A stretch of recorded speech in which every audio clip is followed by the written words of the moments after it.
एक बार की बात है, किसी एक परिवार में एक देवरानी और जेठानी के बीच बहुत प्यार था।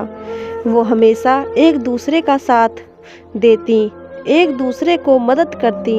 लेकिन एक दिन देवरानी और जेठानी के बीच किसी बात को लेकर बड़ा झगड़ा हो गया और झगड़े की वजह से बात इतनी बढ़ गई कि दोनों ने एक दूसरे को बात न करने की और मुंह तक न देखने की कसम खा ली और दोनों ही अपने अपने कमरे में चली गईं और कमरे के अंदर से दरवाज़ा बंद कर दिया। लेकिन थोड़ी देर बाद जेठानी के कमरे के दरवाजे पर खटखट आवाज़ हुई। तभी अंदर से जेठानी ऊंची आवाज़ से बोली कि कौन है। तभी बाहर से आवाज़ आई कि दीदी मैं हूँ। तभी जेठानी ने अपना दरवाज़ा जोर से खोला और देवरानी को सामने देखते हुए बोली, अभी तो बड़ी बड़ी कस्में खाकर गई थी कि कभी बात नहीं करेंगे, एक दूसरे का कभी मुंह नहीं देखेंगे, तो अब क्या यहाँ क्यों आई हो।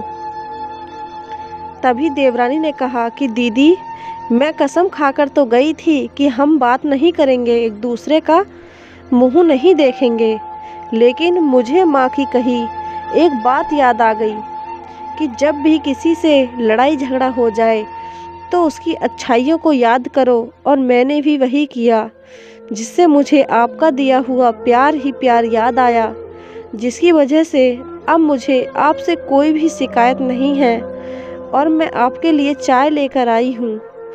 तभी जेठानी ने आंखों में से आंसू आ गए और दोनों एक दूसरे के गले लग गए और बाद में दोनों ने एक साथ बैठकर चाय पीने लगे।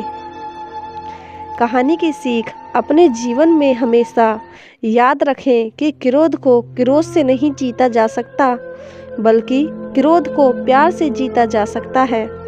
जिस प्रकार आग से आग नहीं बुझती बल्कि पानी से बुझती है, उसी प्रकार हमारे रिश्तों में क्रोध को क्रोध से नहीं जीता जा सकता बल्कि प्यार से, संयम से जीता जा सकता है।